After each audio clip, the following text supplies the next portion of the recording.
Recently, around 5 months ago, my 79-year-old grandfather from my father's side died, leaving me with exactly $60,000 that he'd saved up for me. Me, 23 male, being a student, and providing accommodation for myself and my boyfriend is hard, so this helped a ton. Come Thursday morning, I get a surprising call from my boyfriend. Some background info. My biological mom died when I was free, and so my stepmom, and my biological dad took me in so I wouldn't have to go through social care services. Has 2 biological children, W, 19 male, and A, 17 female. Since my dad is, well, my dad, he has all of my bank details to monitor my spending and savings. Except the call I received Thursday was quite literally dizzying. It was my boyfriend, calling from work asking why I'd just spent $50,000 on a car. I have no idea what he's talking about. So while we're on the phone, I go to check my bank account. $50K in the hole. I tell my boyfriend that I've got to go, and I haul a taxi to the bank in our city center. I didn't succeed in getting any information. So I go to my dad's house since it's closer to the city center. And in the driveway leading to my dad's garage, what do I see? Is it A, a brand new car that looks worth $50K? B, a brand new car that looks worth $50K? C, a brand new car that looks worth $50K? Or D, all of the above? So I go in and start confronting my dad about why there's a new car in the driveway on the same day that I'd lost all my bank savings. He had no idea what I meant, and just replied with a confused, "What do you mean? That's the car R bought for W." Huh? Dad was more than enraged to find out that she had spent for my granddad's inheritance, plus the fact that she had lied to him when she said that the car had been from her own savings. She was out shopping, so I thankfully didn't run into her. So I took away my bank details from my dad, and I told him that I never wanted to see R again, and that if she didn't return the car within a week, I would report her for fraud. He understood, but soon R's whole family, including both of her parents, her sisters, and her children, were all spamming me, saying that I was doing too much. Soon R messaged me herself, manipulating me by saying things like, "You made me cry," and "It's not even that much. What's your problem?" I was speechless. I caught her to see if she was serious, and apparently yes. She was screaming at me about being disrespectful and ungrateful. I just blocked her and all her family. But did I go too far by saying I would report her? Also, just a little detail. Only my dad had access to my car details on his phone, meaning that she stole it from not only me, but also my dad. The situation is all so complicated, and I feel like I don't know what to do. But am I the a-hole for threatening to report her for financial fraud? I feel like I went too far for it. You need to press charges right now. It's not fraud, it's straight up theft. It's a felony. You are 23, and Dad or R should have never had your bank details. Do not wait, take care of this now. Not sure where you are, but in the 3 US states I've lived, bought cars in, you can't return a car. You sign a document acknowledging this. So you need the police report to give to your bank to try to get it back. Not the a-hole. Not the a-hole. You should call the bank and the police first thing in the morning. Waiting a week just makes it look like you gave her the money then changed your mind. And I guarantee that's what you'll claim happened. You need to report the theft immediately. You can always decide to drop the theft charges on your stepmom if your dad brings the car back to the dealership and get your money back. Of course, they won't give the full cost back after it's been driven off the lot. And every day she keeps it will make it less likely the dealership will give any of the money back. Don't wait. You're just screwing yourself over at this point. Not the a-hole. This is plain outright theft. Speak to a lawyer to get clarification, but report her to the police. Don't let them all gaslight you. This is your college fund. If you don't get every cent back now, you press charges. Recently, my older brother passed away. At that time, he had become engaged to a woman he had only rekindled a relationship with 4 months prior, and after having been apart for more than 20 years. Prior to my brother's passing, he had become upset with my nephew, his only child, for failing to return 2 phone messages, and voiced his frustration to our mother and stepfather. On the day he passed, our mother was extremely cruel in how she told my nephew that his dad had died. She even bragged to me about it, and reenacted her conversation with my nephew before exclaiming that she was less than warm about it. She also informed my nephew that the fiancé was going to inherit everything, but asked if there was anything of my brother's that my nephew wanted. My mother lied to my nephew. My brother died without a will, which means my nephew inherits everything, and all decisions are his to make. I told my mother that is the law in our state, but my mother stated emphatically that my nephew wasn't getting anything along with my stepfather, claiming that my brother told him he could have my brother's money. Another lie. I was absolutely disgusted by what my mother and stepfather said, and immediately left their home and haven't been back. Over the next few days, I tried in vain to reason with my mother, but she would not back down from trying to give all of my brother's money and possessions to the fiancé, and ensuring that my nephew only received a few token pieces of my brother's estate. So I made the decision to tell my nephew the truth. Now my mother, stepfather, and brother's fiancé are furious with me, and said that I had no right and should have stayed out of the situation. Telling my nephew the truth has caused a huge rift within my family, and I feel responsible.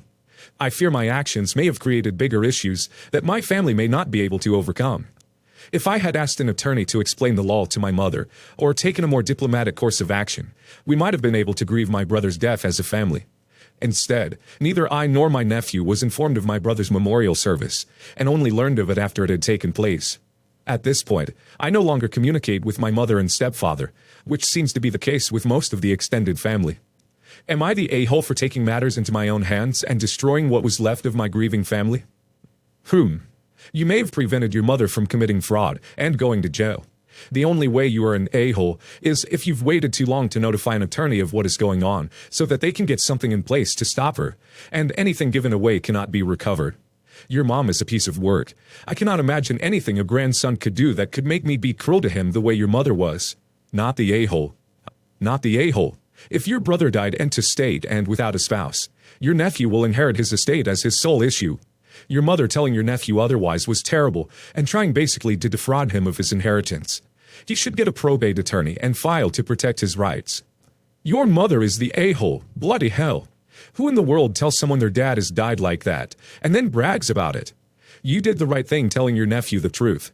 It sounds like your mother and stepfather are being incredibly manipulative with this situation and trying to gain from it what they can. You took the right course of action, in my opinion, especially considering how quickly they're moving possessions and money. Your nephew having the opportunity to step in and seek legal advice at this point is so important. Not the a-hole, OP. You did nothing wrong, and in my opinion, made the right choice. My female 20, stepsister, Abby, female 20, has moved out since our grandma gave me her diamond necklace. My mother married Abby's dad. My stepfather's parents both passed not too long after they got married. Abby has always hated going over to my grandparents, and she's not always nice to them. She has no desire for them to have any type of a relationship. Abby and I were super close growing up, but something changed after high school. I left for college and she stayed home, then dropped out of community college to pursue another opportunity, but it fell through. When I came home for Thanksgiving break, I could tell things were off between us. She'd blow me off and wouldn't talk to me. Then the same thing happened over Christmas break. I've sent texts and calls, all read but none responded to, and then I reached out to my mom to see if she knew anything, and she said she figured it was jealousy, so I gave her space. Her birthday is right around the first of the year, so that day I sent her flowers, ordered her food on DoorDash, and sent her a corny text message. I didn't do any of it for her to praise me, but I did expect a text back. But I got nothing. Fast forward 3 weeks to my birthday. I flew home so my family and I could have dinner together. Abby opted not to come. At dinner, my grandparents gave me a diamond necklace that was a family heirloom. She wore this necklace every day and had promised me since I was a little girl that one day it would be mine. Abby was in the living room when we all walked in from dinner. Immediately, she knew I had the necklace on. This is when all hell broke loose. She jumped up from the couch and got about 3 inches from my face, screaming that I knew she loved that necklace, and that she had begged for it to be left to her. So I snapped back and said it was a family heirloom and that it has always been mine. She then said I implied she wasn't family, and how I was a self-centered bee. I told her she didn't want to start with me, and she said since the necklace is supposed to be given to the first granddaughter, we should sell it and split the money so it's fair. At this point, I had enough, and I told her no, and that she just wanted the necklace for the money, and she didn't care or couldn't begin to appreciate the history behind the necklace, and that she didn't even love my grandparents, and that they were just money signs to her. Abby then stormed upstairs, packed a bag, and left. She's now not returning anyone's calls, and says she will come home after I agree to split it with her, or give her the necklace. My mom and stepfather think I took it too far and that I was a jerk, and I should just split the necklace with her to end this nonsense. I refuse. So am I the a-hole? Not the a-hole. She is your stepsister with no blood ties to Grandma. She doesn't like them and treats them unkindly. She does not deserve any part of the necklace. It is yours. Wear it with love. Not the a-hole. My advice to you would be to get a safety deposit box at a bank and put your necklace in there. Or one day you're going to discover it's missing, along with your stepsister. Not the a-hole. Your grandmother gave it to you, not Abby. You're not obligated to sell a family heirloom given to you as a gift. It's outrageous that she would even ask. I, 27 female, was with my boyfriend, 28 male, for 5 years. But we broke up 2 years ago on amicable terms when we moved to different cities. We've kept in sporadic contact since we work in the same field, and I consider us acquaintance friends now. So when he sent me an invitation to his wedding, I accepted, since I didn't think it would be super awkward, and they were planning a pretty big wedding. The location was fairly casual. Think arboretum, garden. But my invitation said white tie only. I reached out to my ex to confirm the dress code, but his fiancée, 28 female, messaged me from their joint Facebook instead. She was very friendly and confirmed that they were expecting white tie only, and even said she was super excited to finally meet me. She also requested I wear a pastel color, describing her dress as vibrant pink and saying she wanted to stand out in the photos. I didn't own any white tie-only attire, but after some researching, I settled on a baby blue floor-length dress. Not too poofy, but definitely formal. I felt like it was overkill to wear accessories on top of that, so I only wore small hoop earrings. I felt my outfit was pretty understated for white tie. However, I got to the wedding and nobody else was wearing anything close to what I was.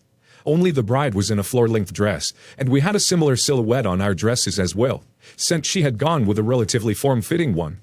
Her dress was also a very, very light blush pink, not a vibrant pink at all.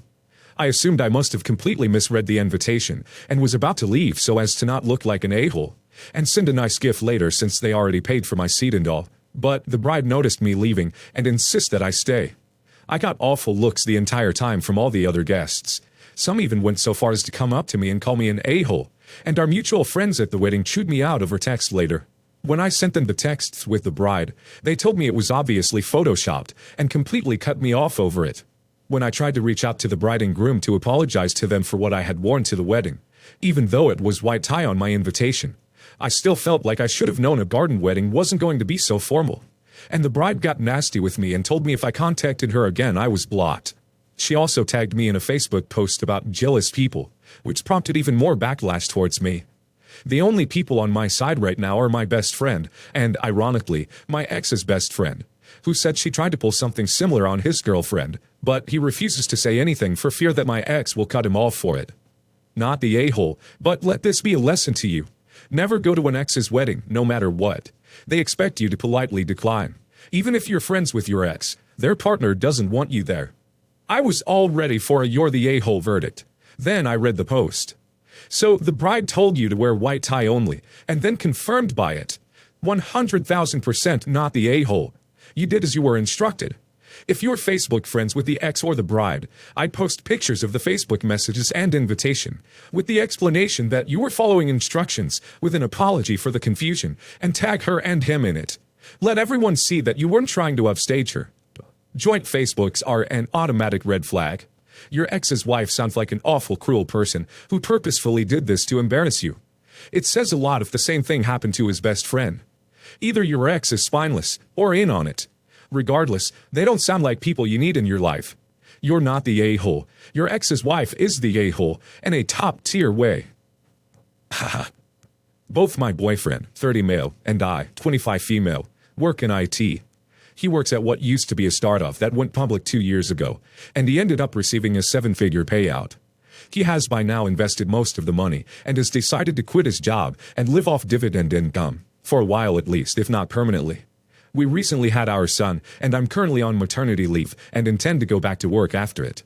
We had initially planned to send our son to daycare, but after hearing about my boyfriend's plans, I suggested we could save the money and not do so, since my boyfriend is going to stay at home anyway.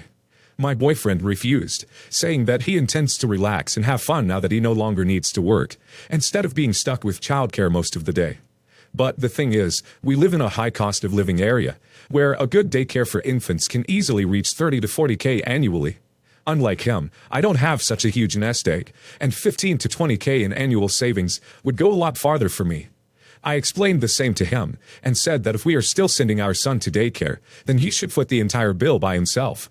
He refused again, saying that we had agreed to split our finances equally, which is true, and said that I was going against my word by not being willing to contribute to daycare costs. However, I believe my reasons for doing so are justified as explained before. We ended up in an argument over the same. So, am I the a-hole? Not the a-hole. I get the feeling that he doesn't want to deal with childcare at all, and that he's just going to relax and have fun while you work. Take care of the kid and the housework. Hooray! Another story about an entitled person who can make kids but does not want to take care of them. My boyfriend refused, instead of being stuck with childcare most of the day. Time to dump him and take his butt to court for massive amounts of child support. He does not get to make a child and then shirk the responsibility. If he is home, he can be dad. Not the a-hole. He is a parent now. He is capable of watching your son during the day. He just does not want to. Putting your son in childcare is 100% a luxury that benefits him alone. If he wants to sit around and relax all day, he should pay for it.